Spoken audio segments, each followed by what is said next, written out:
Hello, I'm Steph and I'm a pilot, and when people like me are in lockdown, we're not actually out there flying, we're not actually out there at social events telling people that we're pilots. One other thing that we can do is stay at home and watch movies about aviation. Yes, I'm back in lockdown again, and I asked you on Instagram for your recommendations of aviation movies you think that I should watch to pass the time. So here are my top 10-ish aviation movies that I think you should watch before you die, which I admit is pretty morbid in these current times. Here are some really good aviation movies that you should watch whether you're planning to die or not. First up, Flyabout. Yes, this is a DVD. Someone actually lent me a physical DVD to watch. It's the story of a pilot called Monica Petrillo and a group of other pilots who come to Australia to do a flying safari. I've never been a very frightened person, but there's one thing that I'm terribly scared of. There's a really good mix of human stories in this as well as the flying. Like, for example, Monica and her father, they're both low-time pilots, both recently got their pilot's license. This is the first big trip they've done. As well as that, there's some brilliant flying sequences. Of course, Australia, as it always does, looks brilliant from the air, and it's captured really nicely in this video. The other cool thing is this is all shot on VHS, so it's a 4:3 aspect ratio. Just got that kind of old vintage aviation feel. Really enjoyed this one. Oh, am I doing ratings? I'll do ratings. I give Flyabout a solid 9 out of 10. Next up, if you like light sport aviation, particularly weight shift, ultralight trikes, and you like geese, then this is the film for you. Flyway Home is the story of a young female aviator and her dad who basically come into possession of a group of Canadian geese that need to fly south, but they don't know how to, so they use, without giving too much away, the geese need to follow the ultralights and they take them on a long journey across Canada and the United States. From the director of The Black Stallion. Come in, Mama Goose.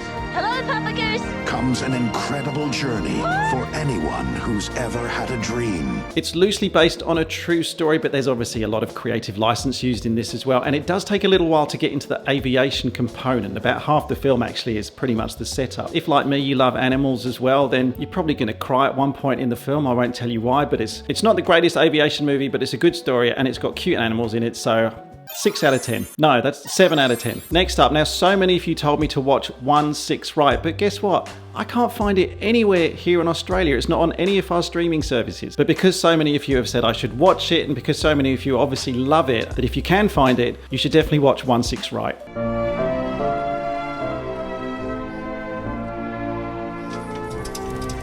It's a documentary about Southern California's Van Nuys Airport and all the struggles that general aviation has faced over the years. It has a lot of history outside of aviation as well. It was where Amelia Earhart broke a world speed record at the airport. Parts of Casablanca were filmed down there. Marilyn Monroe apparently as well was discovered working at Van Nuys Airport. It's apparently really well shot. It's a really interesting one for aviators, but I cannot find it anywhere here in Australia. So if you know where I can get hold of a copy or how I can download it or stream it, please let me know in the comments below, and I give it a out of 10. Around the World in 40 Days is a 60-minute film about the team that developed the Sling aircraft and were the first people to fly a Sling around the world in 40 days.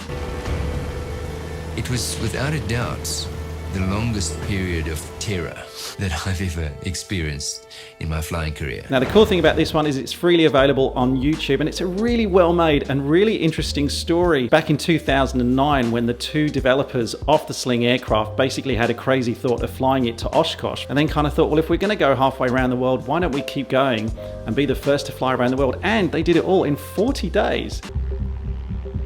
In my sleep, I felt something strange. I felt something shift. And the first thing I saw was that the artificial horizon wasn't flat, but it was lying vertically. It moves pretty fast and there's not a heap of detail in there, but the story is fascinating. And just the story of those two aviators, real pioneers in aviation, their connection and the communication in the cockpit and some of the stresses and difficulties they face together. It's a really interesting story and you should definitely watch it, and it's free. The next film I watched this week starring Hilary Swank is Amelia, which is obviously the story of Amelia Earhart. Now this one starts a little bit slowly, I will be honest, and the timeline at the beginning, I know what they're trying to do by changing the chronology to make it a bit interesting, but it takes a little bit of time just to understand whereabouts in the whole life of Amelia Earhart the film starts and where it's going to. Everything about you is a menace. Spoken by a man who should know. If you miss this island, you're out of fuel with 2,000 miles to go. But it is a great insight into the life of, well, really one of the true aviation pioneers, especially in terms of getting young women in the US and around the world into aviation a long time ago. This is back in the 20s and 30s. The acting's a little bit hammy in points. It does take a bit of time to get into the guts of it, but if you watch it all the way through and give it some time, and you are interested in the life and times of Amelia Earhart, It's an interesting story and I did enjoy this one. I'll give it 6.5 out of 10. A few more, let's go through a few of these really quickly as well. More films that you should definitely watch if you love aviation and travel. The first of which, Up in the Air. Imagine for a second that you're carrying a backpack. Now I want you to pack it with all the stuff that you have in your life. You start with the little things. It's the story about a man who travels domestically all around America, and his whole life is set up about how he can accrue the most frequent flyer miles. It's a brilliant story, really well told, and one that kind of reminds us how much fun it really was flying domestically, sometimes just for the sheer heck of it to earn frequent flyer miles before this whole bloody pandemic set in. I love Up in the Air. It's definitely in my top 10 all films, not just aviation ones. The next one I really love, of course, and a lot of you said this as well, is Sully. My aircraft. Your aircraft. I want you to know I did the best I could. Of course you did. You saved everyone. Retelling the moments before, during, and after the infamous Miracle on the Hudson landing in 2009. Can you believe that was 2009 as well? That's like 12 years ago now. Honourable mentions as well to some of these films I don't even need to talk about. Top Gun. I'm not even going to show footage of Top Gun. Also starring Tom Cruise, which I've only watched once before and I really want to rewatch again actually after doing this bit. American Made. Then there's the life and times of Howard Hughes as told in the Leonardo DiCaprio film The Aviator. Ladies and gentlemen, Howard Hughes. One that has a particular place in my heart, obviously because of where I grew up, as you can tell by my accent, but The Battle of Britain is another aviation movie you should really watch. This is only the beginning. They won't stop now. Spitfires, Frankels, Stukas, Messerschmitts. It's an all-star cast: Laurence Olivier, Trevor Howard, Patrick Wymark. If you don't know who Patrick Wymark is, he was also in Where Eagles Dare, which is not really on this list of aviation films, but it's one of my favourite films of all time. The next one I'm not going to put forward because of its acting or its plot line or its story, or for any other reason other than there's just a lot of planes in it and so many of you mentioned it as well. Reluctantly, I'm adding Pushing Tin to the list. In the ultimate high-pressure job, 19,4000, expect to follow copy traffic. Nick Falzone was in control of everyone's life.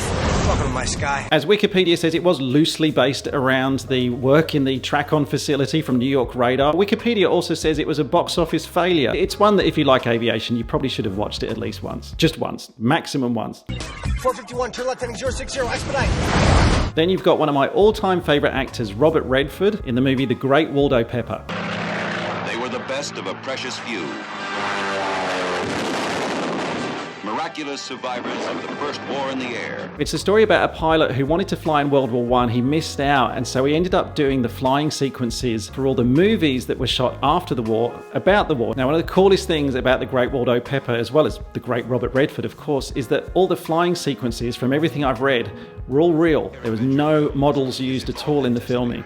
Once again, men are flying as they did when planes were made of canvas, wood, and wire, and lives are laid on the line in wild and reckless stunts. Those are just some of my favourites. Tell me in the comments below the ones that I've missed. What are some of your favourite aviation movies that I haven't spoken about? Also tell me if you've watched the ones that I've talked about in this video.